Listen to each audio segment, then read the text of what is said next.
My name is Dr. Joyce Ogwezi. I have PhD in development communication with emphasis on environment and gender studies. This is my first time at the United Nations Conference on Sustainable Development, and that means that the one that took place 20 years ago, I wasn't here, but I heard a lot about what was discussed and some of the issues that were raised. So for me, it's a good platform to get to know what the thinking is in the area of sustainable development and how that affects the different nations. I'm an African, I'm from Nigeria, and I'm also very excited to see that there are many Africans here who have been part of the various discussions at the various platforms that are available. I also attended the UN Women Group, the session for UN Women, looking at some initiatives that have come from different parts of the world, including Africa, and that was pretty insightful, and I got a lot of information from that. Because I wasn't here 20 years ago, I can't really comment on whether the goals that were set 20 years ago have been met.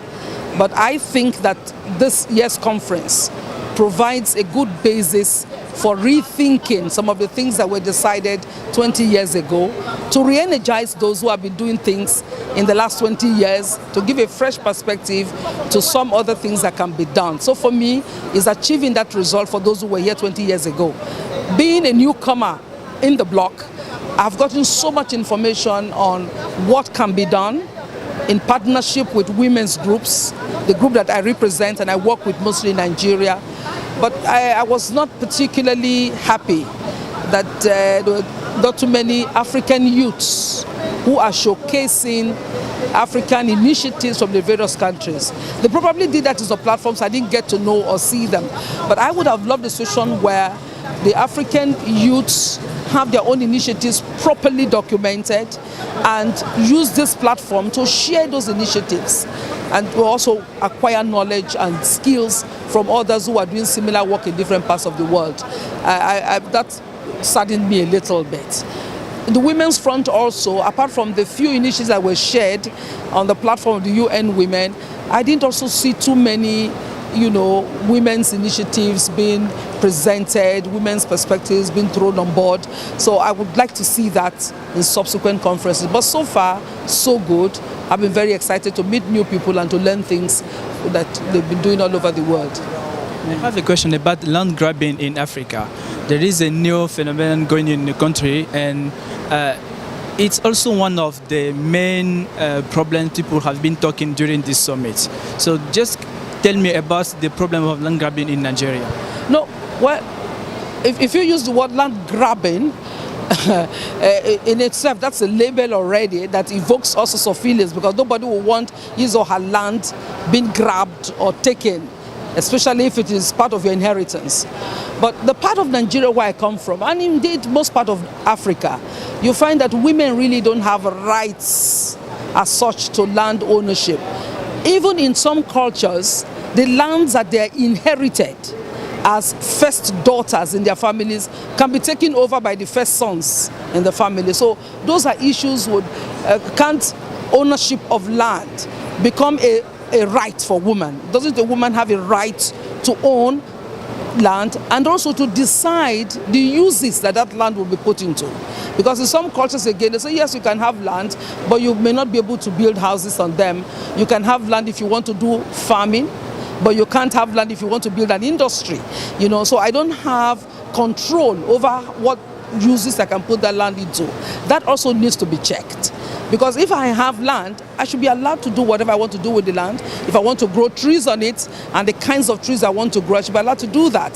That's also an issue. So when it comes to land use and land ownership, the women have particular problems that they have to deal with. And we therefore expect that governments and institutions will provide adequate policies and implement those policies in such a way that they will give the woman the liberty she has first to own the land and to also decide on how the land is used. In other cultures too, and again in Nigeria, even when you have a say on how the land should be used, when the products are harvested and sold, you don't decide how much of the money comes to you. So that again is another problem. So there are different barriers to woman's effective use of land resources in Nigeria. And these need to be properly documented, properly examined, and then appropriate solutions proffered to it.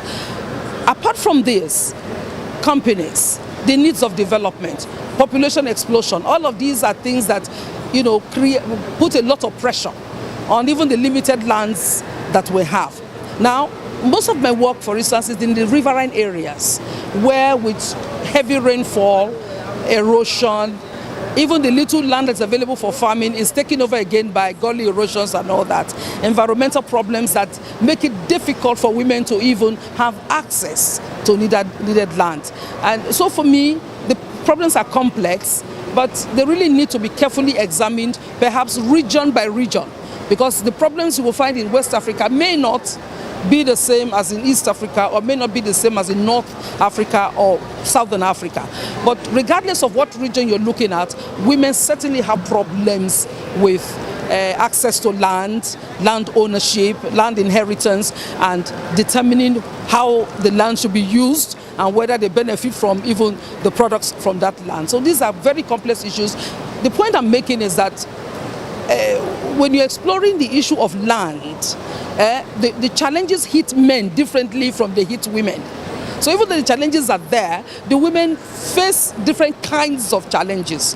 And I gave you one simple example. First daughter in a family, my father dies and he leaves me X plots and says, this is your inheritance. But I'm not the first son. So the first son comes and says, yes, even though daddy left it to you, but I decide how the land should be used. Now, what is that provides a kind of leverage for the woman to insist that, you know, this is the way I want to use the land? What still if you are a widow? So if you left your community and you went to another community, or even within your community, you're married and your husband dies and leaves behind X number of plots, does the widow have automatic access to the land, even on behalf of her children? Or the husband's family will decide, sorry, you were our property in the first place, so if the man dies and leaves it comes back to the family. These are complex situations that we need to carefully examine when we're looking at the issues of land in Africa, and especially as they affect women from the different communities in Africa.